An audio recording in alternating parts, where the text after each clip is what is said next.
Hi, y'all. This is Heather Parady, and you are listening to the Headsmack podcast. You are listening to conversations with misfits, mavericks, and trailblazers. Welcome to the Headsmack podcast. My name is Paul Pavolny, and I am glad to have a misfit along for the ride today. This misfit is Heather Parady. Heather is a mental health therapist turned into online entrepreneur. She helps out-of-the-box thinkers and leaders bring their services online to scale their impact. Heather, welcome to the Headsmack podcast. Thanks so much for having me. I love this whole misfit situation. Sounds like my people. This is your people, and I love everything that you're doing. Heather got my attention through her videos, and your videos are amazing. Your short form videos, I've seen them, well produced, great content, super high value, and I absolutely love what you're doing. And when I saw those, I thought, well, I need to talk to Heather and bring her on to not only talk about short form video, but also to talk about a little bit about your origin story. As I read, you started off as a mental health therapist. Tell me a little bit about your origin story. Where did it start? What led you into therapy, and what led you out of it?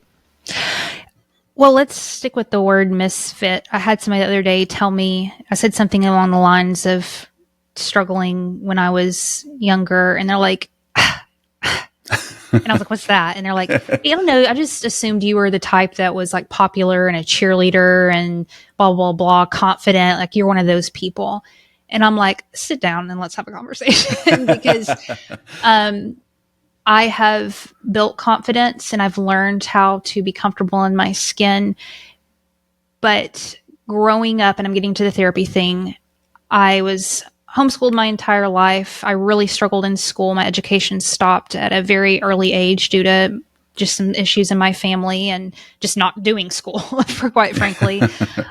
Lived pretty isolated and really insecure. I also grew up in like heavy religion that kind of taught me that not one person, but just what I heard was that we were supposed to live small, and my role was really going to be more into a ministry perspective and being a wife to some pastor or something like that. Not that any of that's wrong, but it was just a very, I already had poor confidence just from some things, like I said, the education component and so forth, but then also marrying that with feeling like God's plan for me was to be a martyr, pretty much. There was just this really weird narrative around just like unworthiness and my life is nothing. And I think that's there's a beautiful essence to it that a lot of Christians want to, a beautiful thing, but it was detrimental for me. Yeah. And that kind of led me towards ministry off the bat. So I wanted to go in full-time ministry. I did a ministry training program for several years.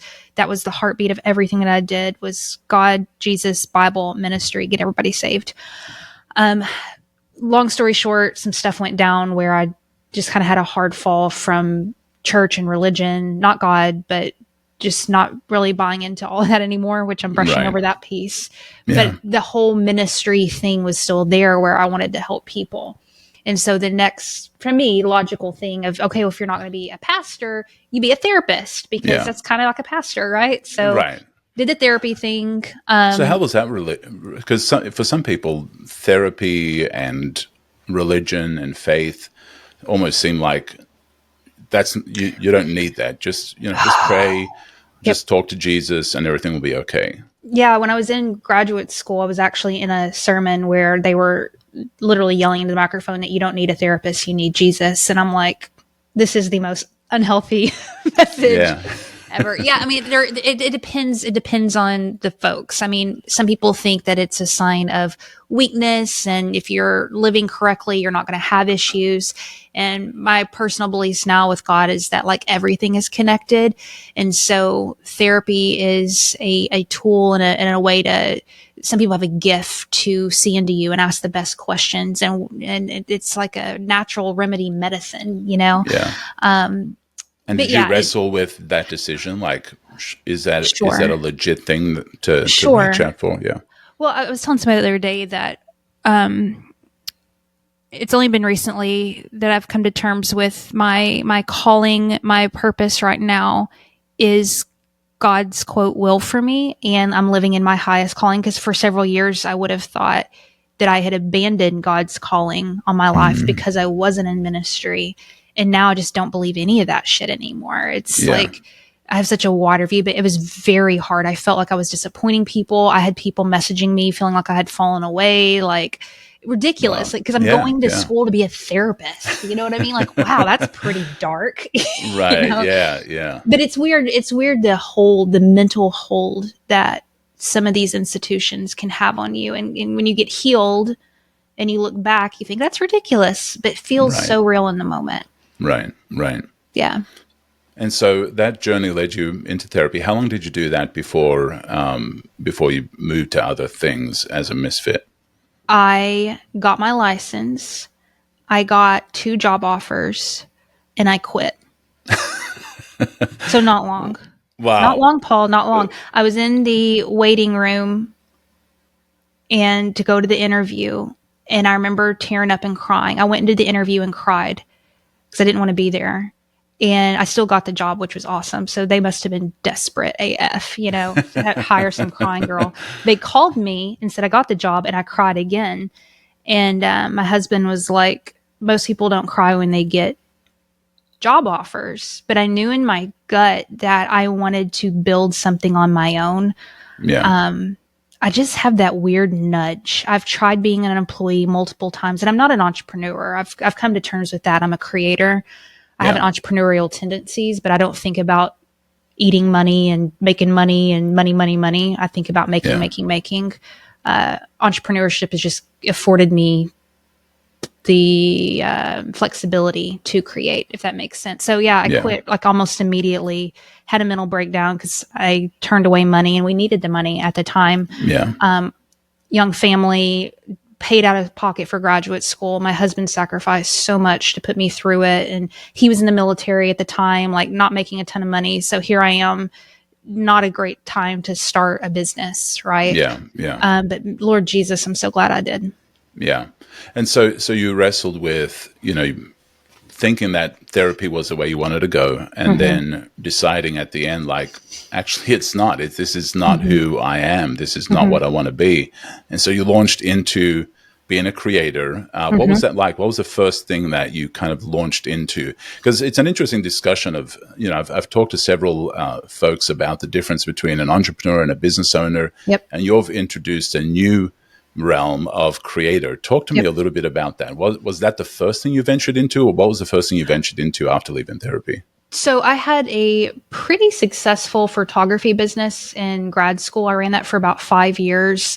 I mean, I wasn't making millions of dollars, but I was traveling all over different states. I was constantly booked. I had a really great clientele, and it wasn't because, in my opinion, that I was a fantastic photographer. I knew how to build a client base and how to market. I was pretty good at that. And so when I got out of graduate school and decided, hey, I'm not going to become a therapist, I was thinking, okay, what are the tools in my hand? What are the things that I know how to do? And photography taught me editing. I was very comfortable with visual elements of stuff. I had just recently started a podcast on my own. So I had these skills that I had developed, and I just started freelancing. I remember turning down the job offer. I kid you not. I put in the email. I hit send. I'm sitting there crying. My husband's on the phone. I'm like, I'm so stupid. Ding. Right after that, swear to God, I got an email from a lady named Linda. I barely knew Linda, but Linda said, hey, Heather, do you edit podcasts? I need some help. I said, I sure do, Linda. Absolutely. Right. Sorry, Linda. I kind of figured out how to do it by editing your podcast, but it was just like a series of saying yes to things and skill stacking and building up. It was usually all in the creative element. So it was like podcasting, social media stuff. It was all media creative related. I didn't love everything, and it wasn't something that I was going to do I knew it wasn't going to do for the rest of my life. But again, it afforded me the freedom to figure out what I wanted to do next. Yeah.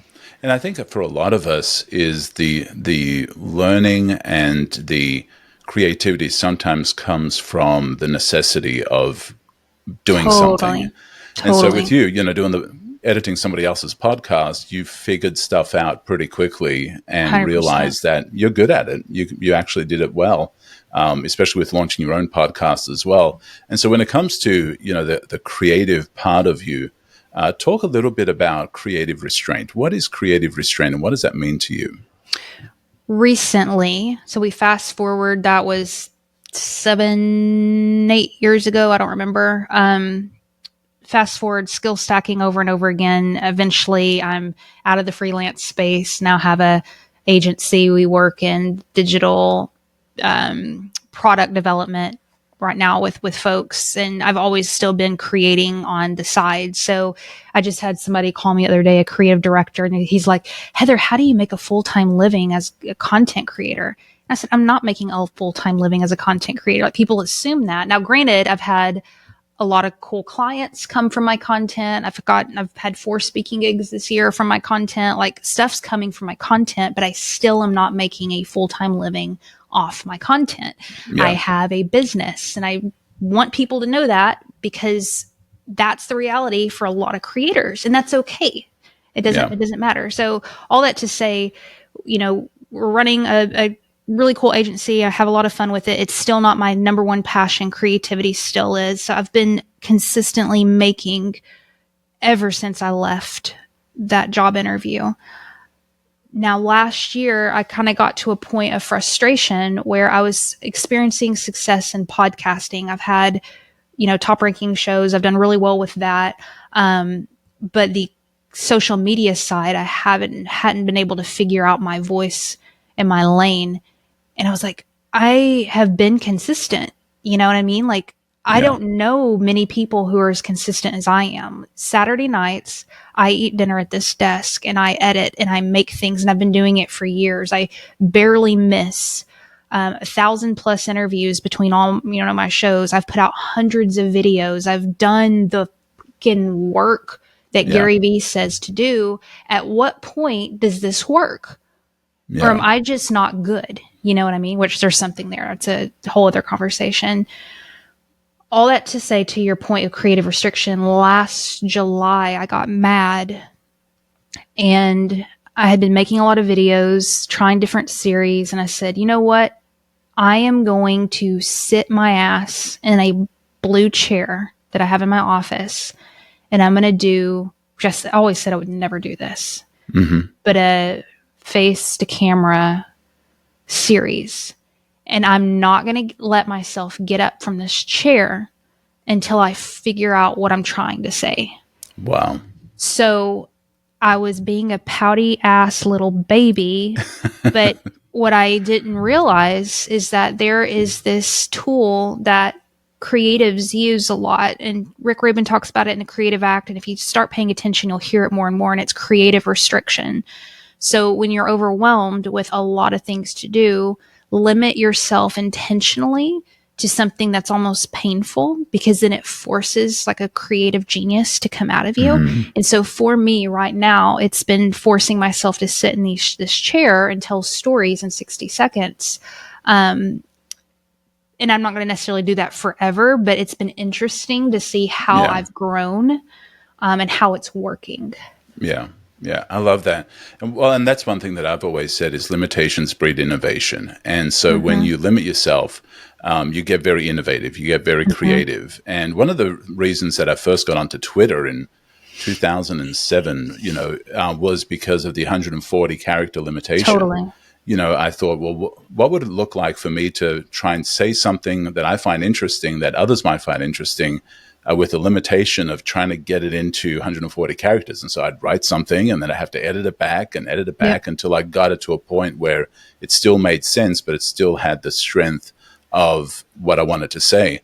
And so I love the creative restraint of setting yourself limitations and guidelines, because creatives, when a creative hits a blank canvas, with zero restrictions, with zero rules, it can be paralyzing. Yep. You find yourself just stuck, and you're like, I have so many directions I could go in, and I don't know which direction to go in. And they get paralyzed. They stare at a blank screen, the blank screen of death. And so sometimes creating that restriction and creating guidelines, and saying, I'm only going to do it this way, or I'm going to follow this path, or I'm going to put these restrictions on it, actually is liberating. Totally. Right? And so that's what you found with wanting to do these videos, and the videos are fantastic. Thank you. But that came out of a point of restraint. What other ways has that creative restraint helped you that you found after that aha moment of doing that? So it's caused me to hyper fixate and study elements of the video that I'd never would have before, because since I'm restricted to sitting in one spot and there's a general format I have, which is some kind of pop cultural reference hook at the beginning, I usually tie it into some other, like a podcast or something, and then I end it with a book. That's non-negotiable for me. So now it's freed up the rest of my brain Yeah. to hyper fixate on small little things that I didn't ever pay attention to before. So the first 3 words of the video, that's what I'm really obsessed with right now, is figuring out how do I craft what I'm trying to say in one sentence down to 3 words. I've been really interested in retention editing. I used to it's really popular right now to have like a lot of transitions and a lot of this and that. And I kind of did that for a few videos. If you scroll back a couple months ago, I took a course and I was really excited and I was like, like there was all these flashes and all this stuff. Yeah, yeah. And then now it's like, okay, now I'm curious, what aids the story by adding it versus just me adding noise. So I know it sounds so ridiculous, but even the smallest thing of like, I used to do like these jump cuts that were really, really fast. And now my jump cuts are getting a lot slower, and thinking through what word needs to be emphasized. And it's all these little tiny micro ridiculous details that I never really would have started learning about unless I'd restricted myself. And back to the skills stacking, I believe at some point, my soft goal right now is 100 of these videos, and then I'm going to reevaluate and try something maybe different. But going into my next projects, now that I've hyper focused on these small little things, I can't wait to see what I can create with that new knowledge. Now, are you somehow measuring the difference it makes, those little minor tweaks, or are you just are you looking at it as the storytelling is what you're measuring? Yeah, such a great question. I think I am looking at just retention overall. I get feedback from people. I've historically not been super good at that, but over the past few months, I've always felt like I bother people. Like if you're my friend or somebody I respect, would you mind looking at this for me? But I just kind of got over that recently, where I'm like now bothering people like, hey, give me feedback. What do you think? So I use that as a measure. And then honestly, my own taste and trusting that a little bit more. Because I still go back to this sometimes, where you feel like there's a right or a wrong way of doing things versus just like getting really still and quiet and tuning in and watching it and be like, would I like this? Would I follow this chick? And sometimes I'm like, no, this is annoying AF. I can't stand this. But just trying to develop my own taste as a creative, Yeah. Well, and I think sometimes that's, evaluating stuff is just common sense. Like what do I feel about this? What do I think about it? Now, some people don't care. Some people are like, it could be irritating or, frustrating or interesting or awkward or weird or whatever. But I think for creating your own content and understanding who you are and what you're about, and looking at it and saying, I'm kind of my audience, or at least I kind of feel I'm in that space that my audience might be. And what do I feel about it? How do I look at this? And that makes a difference. So with the videos that you're doing and the people that you're helping, what are you doing next? Like, what's your next thing that you're experimenting with? I want to produce more shorts, more films. I want to be a part of, it's interesting. I lived close to Atlanta, and I've been getting involved in the film scene there for the past few years. And I'm seeing there's obviously a huge shift in traditional entertainment and what we're seeing on social right now. And I'm so excited to be alive during this time, because I feel like creators are figuring out, what is it going to look like over the next 25, 50 years, the entertainment media space, and then independent creators who are making their own stuff. So all that to say, my long-term goal is to eventually get paid to create, where I can let go of my business and do this full time. I want to start producing a little bit longer form content, so it's not just on social. If I quit everything, I'd have to give up my job and everything to make YouTube videos. I could do that. Right. I'm not emotionally there yet. That's going to be a huge sacrifice, but that's the realm I want to go into next is longer form, but stuff that's scripted, very kind of story oriented. I had somebody DM me the other day and they're like, we really wish you would take your videos and make them into, 4 or 5 minute pieces that go a little bit more into your story and journey of figuring it out. And I'd love to do that. It'll happen.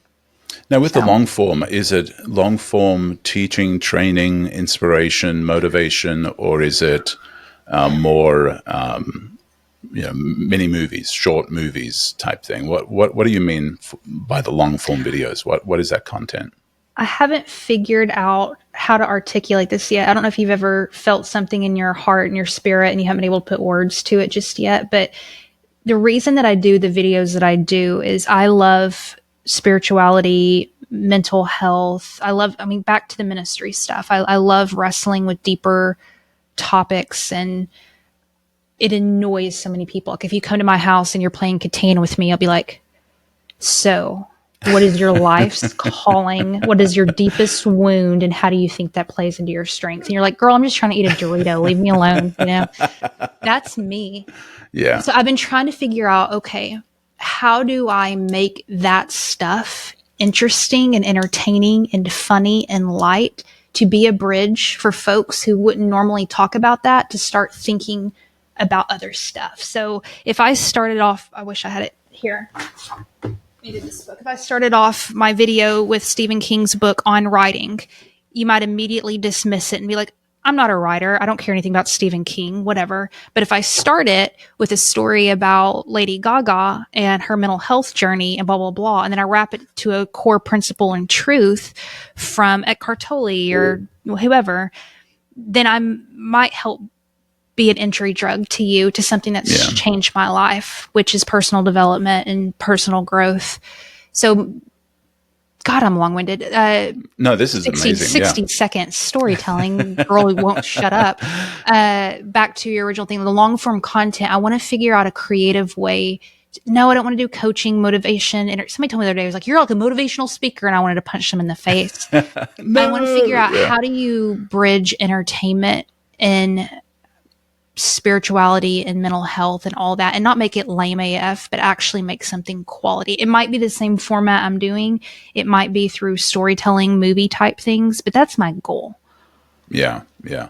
And I think, and I love the discussion about creativity, because I think creatives, people don't want to admit this, but creatives rule the world, really. Hey, freaking men. Everything that you are wearing, everything, your microphone, your clothing, your hairstyle, your shoes you wear, everything a creative created. And creatives have far more impact that people give them credit for the good and for the bad, because the creatives are the storytellers, the creatives are the people that translate the complex into ways that people can understand it through stories, through song, through movies, through plays, through all of that stuff. And so, there is a lot of power in in the creative realm and in creatives as well. And so I love what you're doing, even with the short form and the long form video, is, translating those ideas and all of the stuff that you've kind of stacked on you. You look at that and it's like, hey, I pursued that, but I didn't do it. I pursued that and then I left it. I pursued that. But now you look back and it's like, wow, that was actually all played a part in me being who I am today. And now I can use that in a powerful way. And I think that's amazing. And I think storytelling and these long form stories, I think you're going to do amazing at it. And I love the idea of it. How do you relate that to calling? I know you help, unconventional leaders you like deep find topics too, Paul. What's that? You like deep topics too, Lord Jesus. I do. Let's talk about that. Let's talk about unconventional leaders. How do I relate my work to calling? Yeah.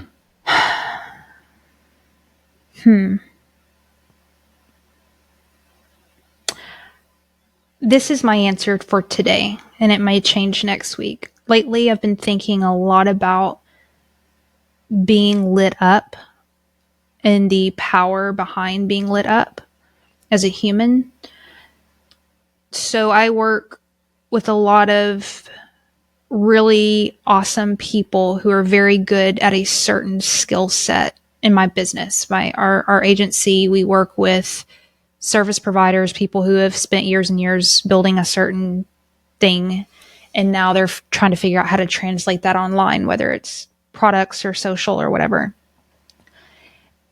Without fail, most will say, well, how do I do this? What's the right way? What's going to work?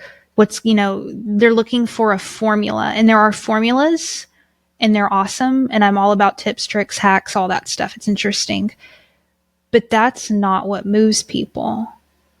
What moves someone is seeing another human being lit up about something. Yeah. We are drawn to passion and heart and conviction, even if we don't agree with it. Right. You know what I mean? Right. Because it's a hint towards what our human nature is like, while we're here, the life, the essence. And now obviously when I went to the gym today with no makeup on and looked like a ragamuffin and was late taking my kids to school and all that stuff, I wasn't like lit up this morning, but I've been returning back to that thought over and over again of how do I stay in a lit up space and return back to my heart and passion and what I believe in. Because when I'm lit up, I'm operating in my highest calling.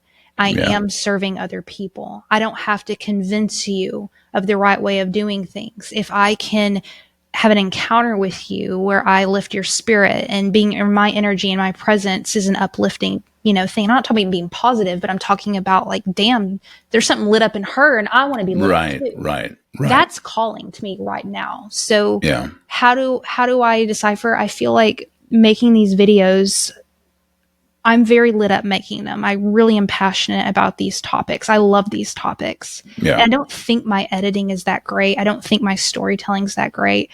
I'm out of focus a lot. I don't know if you recognize that because I move quite a bit. But I think the reason they're hitting and making some kind of difference with people is because people believe me.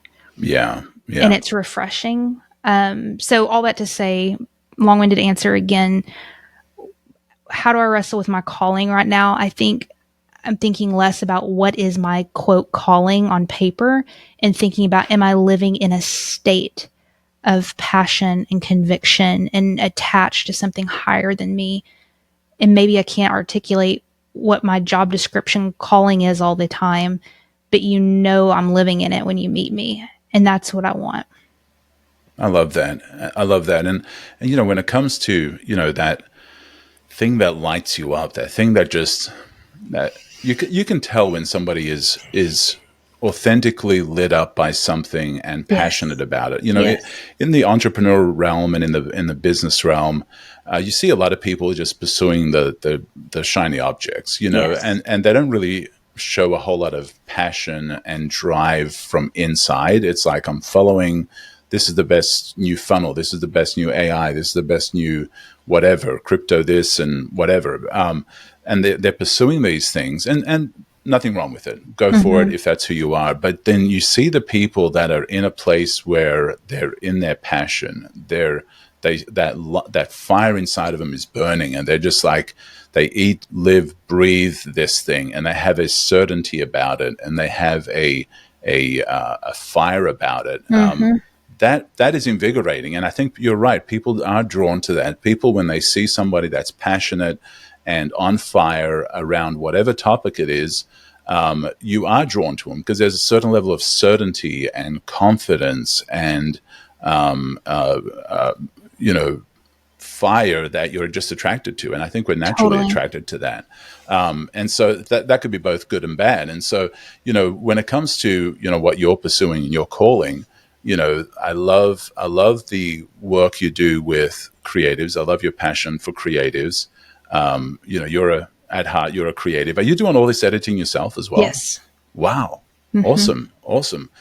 Yeah, I'm doing all this myself, and I don't enjoy it as much as, I mean, I do it out I of mean, I don't enjoy it necessity. all the time. I do have Yeah. a VA who does like, I'll send her like cut one and she'll take out my ums and my spaces where I'm looking at my Yeah. script or my kids yelling and I go downstairs and she does cut one. But then when she sends it to me, it's usually about 2 minutes.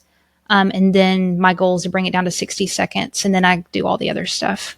Yeah, well done. It is so Thank good. you. And I do encourage those listening to go check out Heather's work. It is really, really good stuff. So when it comes to, the calling and the passion, when you work with unconventional leaders, when you Mm-hmm. work with people that are needing help, how do you help them get unstuck? Like, how do you help them with clarity and making, the decisions they need to make? A few ways. There's kind of like the internal work way, which back to your point about everything comes around. I let go of my therapy license, but I still do a lot of that. And You then still there's have the toolbox. yeah, Yeah. 100%. There's the tactical way. So the internal way, what I was talking about with passion earlier, I'm constantly trying to turn the head to the person and remind them of what they're doing again. Because like I had somebody the other day she's in the middle of a big launch and she's super stressed about it. And there's all these different techniques. And she's like, how many emails should we be sending? And what's the right hashtags I should use? And which platform, blah, blah. And she's like visibly shook. And I'm like, this launch is not going to work out. Not because you're not doing the right things. It's because you're coming at it from an energetic place of fear and defeat and panic and dread. And even if you do everything right, people are going to feel that on you. And this whole thing, the essence of it Right. is not going to work. And I'm not a manifesting blah, blah, blah, blah. Like I'm not in that, but I am about energy and Yeah. people either want to work with you or they don't, so part of the internal work is, turning her head. I said, the next 2-3 days, I don't want you to think about this launch at all. I want you to remind yourself and get relit up about this topic and why we're even here. And let's return back to that. So there's a lot of element of that. On the kind of technician side, I do a lot of deadlines and that's it. We're launching, we're doing things. Indecision is such a huge barrier for visionaries where back to the whiteboard, there's so many things I could be doing. Which one should I do? That they just run in circles over and over again. So they sometimes need folks like me who's not in love with them or not their cousin or whatever. And they're like, yo, Paul, launch day's the 24th. I'm hitting publish on this, whether you're ready for it or not. Because action creates clarity, and I tell people that all the time. You're not going to figure out what something is until you do it. And then it will tell you what it is, right? I have the mug for that. Clarity through action. How's that? Oh my God. We're besties. Do you know I quote that daily? That quote. Yeah, I got the t-shirt. Well, I'm wearing a different t-shirt today, but I actually created like a bunch of t-shirts that say clarity through action. Sometimes where's your store?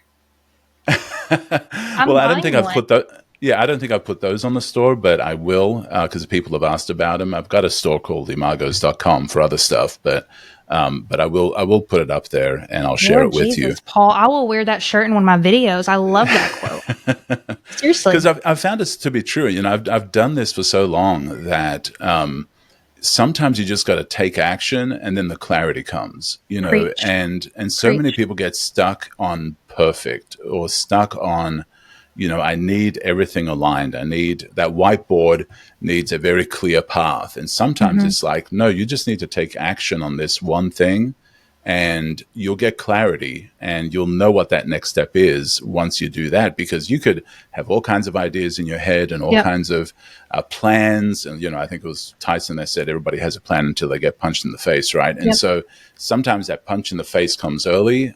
Sometimes it comes late, but you're not going to get punched unless you get in the ring, right? Preach. And so talk to me, you mentioned the whiteboard. So what are some things that you use to help people get clarity when they're in that place that they're stuck and they're like, I don't know what to do and where do I go from here and who am I and what am I about?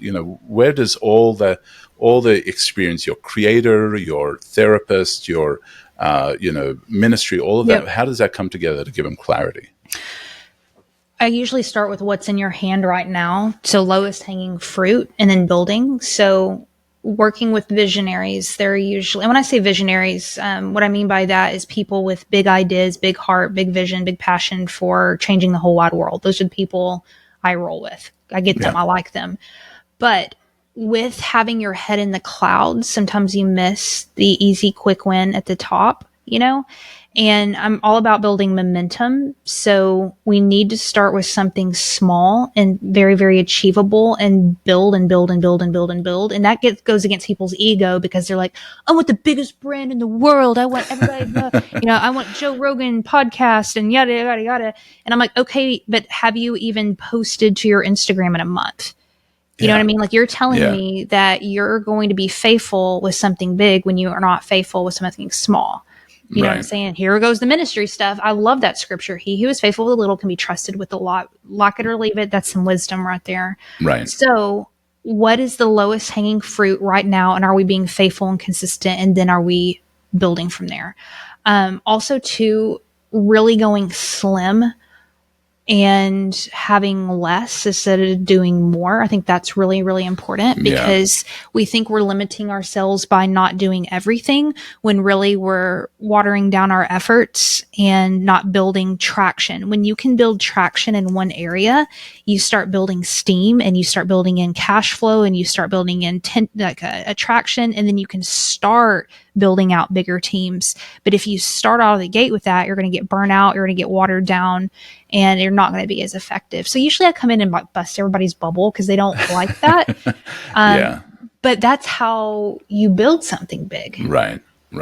Absolutely love that because, small wins. I love that because, sometimes you get just stuck in, I've got to have funnels and email sequences and chatbots on my web. I've got to have all this stuff in place before I can get going.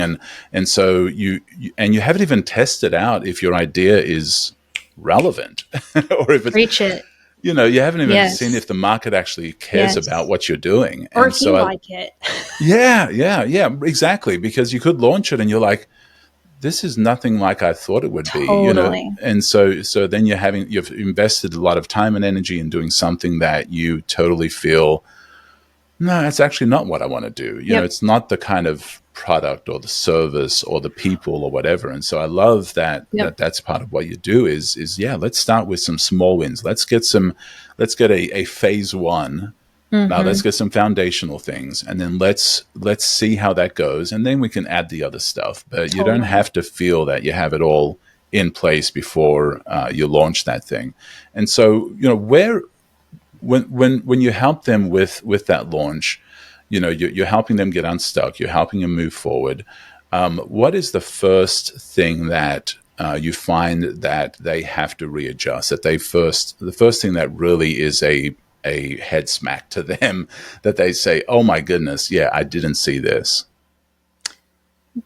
Going narrow so you can go wide, especially in their messaging. And I internally hate everything I'm about to say. It is so annoying and unfun and whatever. Like, I don't like it. It's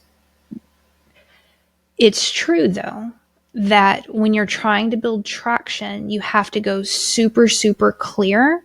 I'm not going to say the word niche. I'm not going to say it. But honing in on one particular focus and being very, very clear. And I'm guilty of this too, where we go creative over clear. And so what I told somebody yesterday, I said, let's start with clear and then add the creative element, as opposed to being creative and just seeing if we can decipher the clear. So if you think about, a name that you have or a slogan or whatever, let's boil it down to the most basic, clear statement that we can make, and then come in and get creative with that. That hurts my heart, and it's difficult, but it's just, I've seen too much data. I've experienced it too much that whenever I go narrow, things build. It's creative restriction. If you think about it, we just need to reframe it a little bit, I think. Yeah.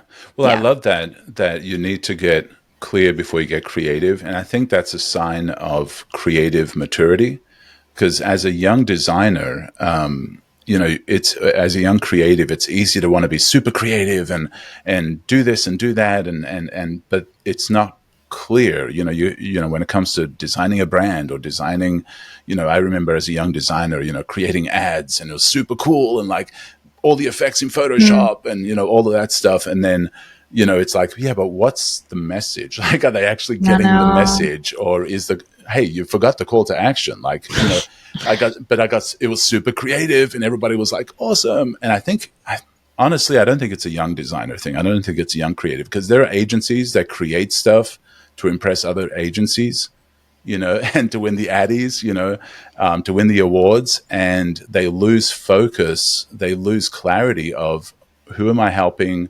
What am I helping them with? What is the purpose of this? All of the basic stuff. And so I think that's really good that, in helping your clients, you're doing that. You're like, let's get clarity before we get creativity. And we can always add the creativity, but unless we have clarity, we're going to miss the mark. And it's all a reframe. It's all in the way that we look at it. Like, I was just on a call with somebody who was very, very frustrated, saying, I don't want to be niche down, blah, blah, blah. And I'm thinking, it's all in your perspective. You can look at it as somebody's trying to suck the life out of you, or you can look at it as a really cool creative challenge and a strategy to elevate, your brand of like, ooh, step one, I'm going to target this, this, this, and say this, this, this, and I'm going to build some traction. And then step two, I'm going to expand and do that. It's not a restrictive thing. It's actually like stepping on the gas, because you're in control of something and you're guiding it, versus just willy-nilly throwing something out there and just hoping people connect with it. But total side note, Paul, before I forget, have you been to Creative South? Do you know what? I've wanted to, and I have it on my list of places to go. Ah, nice. I saw that you just spoke at that. That's amazing. Yeah, you said designer. I'm like, what's so embarrassing is, I think I may have been, I may be wrong, one of, if not the only speaker who is not a designer. So my slideshow was shit.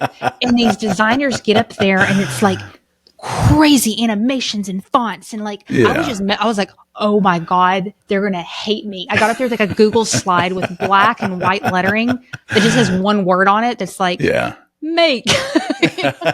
That's awesome. That's awesome. It was humiliating. But anyway. Do you know what? Sometimes simplicity is better than going all crazy, because I think that's where a lot of immature people, when it comes to even creativity, if they're not creative, they try and be creative, and by trying to be creative, they go extra, and by going extra, they show that they're not creative.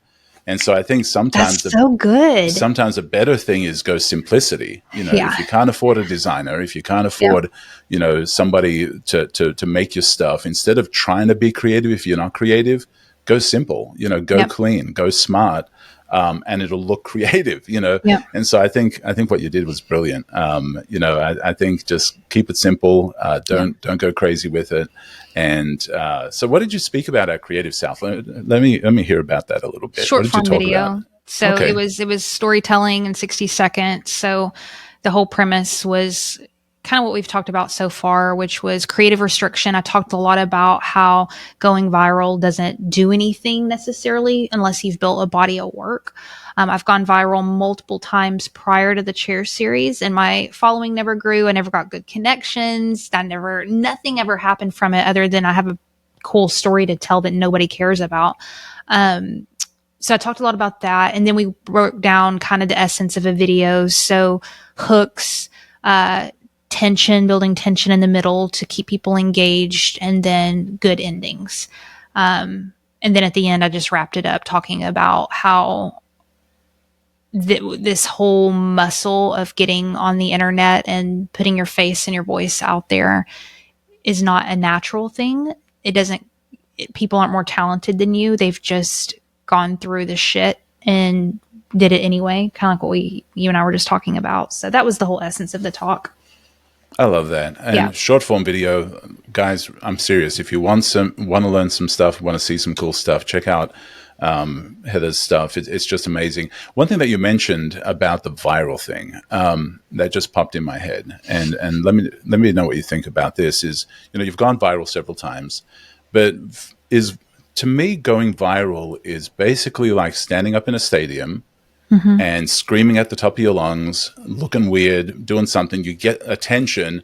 Everybody looks at you for 15 seconds and then moves on because you don't have a plan beyond that, right? Yeah. And so I think, with going viral, I think it's awesome. It's amazing, but it's that you got attention in a stadium and then attention moved elsewhere, unless you have some sort of a plan, to do something with that attention. And so, when it came to, the viral stuff that you've done, you said it didn't lead to anything. Have you changed strategy in, okay, next viral, here's what I want to do with that?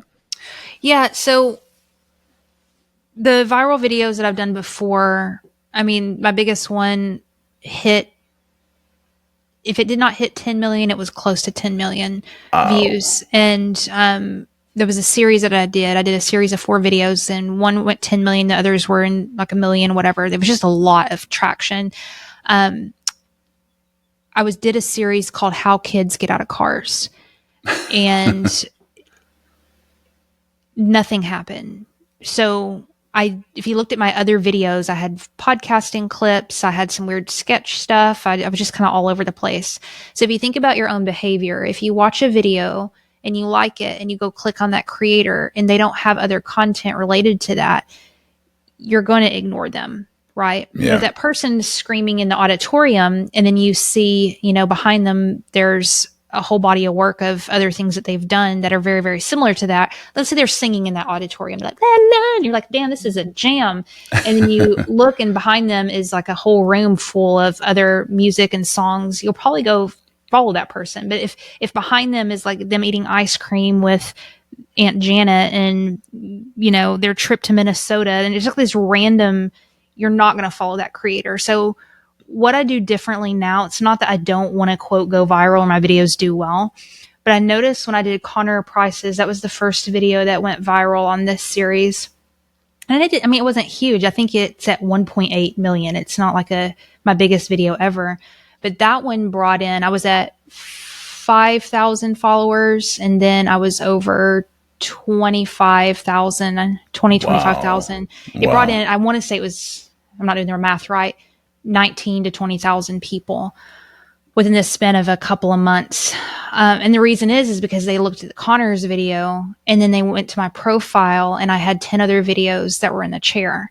And they're like, oh, this is what she does. She makes these things. I like that. So all that to say, build a body of work and let go of going viral. And then when you do go viral, that body of work will reap benefits for you. Even Jax, I don't know if you follow Jax. She does the Victoria's Secret song. I'm a Victoria's Secret. No, I don't. You should look it up. It's great. Yeah. It's bashing Victoria's Secret, but she's a musician, and she made all these videos. Nobody watched it. It's all her music. And one video did really well. They went to her profile. They saw all her other songs. And now she was at Macy's Day Parade, Wow. So she said, I'm so glad I did those smaller videos before. Yeah. When no one was watching. That is so good. I mean, that alone is a good head smack for any kind of content creator is, create that body of work. Because, that one-time attention that you might get would last either 15 seconds and then people just move on because they don't see a trend, they don't see a habit, they don't see a consistency. And so they'll just move on. They just, okay, cool. That was awesome. And moving on. And I love what you just shared there. I think that's absolutely brilliant. So for the person, as we're wrapping up here, for the person that is kind of on that creative journey, you had several things that it seems like the transition was crying between each thing that happened. I cry a lot. Yeah, between for somebody on a similar kind of journey, or for a younger version of you, what would you tell them that they're in that place that you once were? What would you tell them? Trust your instincts. Like, put your feet on the ground and be really still and listen to what your gut is telling you to do. You can trust it. I'm not a religious person anymore. I still do believe in God, and I believe that there's something, I don't give a rat's ass what you call it, moving on our behalf and nudging us and just hinting towards us. But we're so busy and things are so loud that getting still and quiet and really tuning into that still small voice is so important, and you can trust it. And it's usually going to tell you something that's going to scare the hell out of you to do. But when you do it, it's not going to be as scary as you think. And everything is going to, like, I always picture like the flashlight on the ground, and you can only see the couple steps up ahead of you, but until you move, that light's not going to go any further. So trust it. Be around people who are as lit up as you, or be alone. Yeah. I hate saying that, but the normalcy of what is appropriate and acceptable in your life, you have to create that, where people are like, oh, aren't you embarrassed to be on camera and do all these things? I'm like, no, because all my friends are creators and I hang out with creators, and those are, I don't hang out with people who think it's stupid. Right. You know what I mean? Right, So curate, be open to people, but have community who's pushing you. Yeah.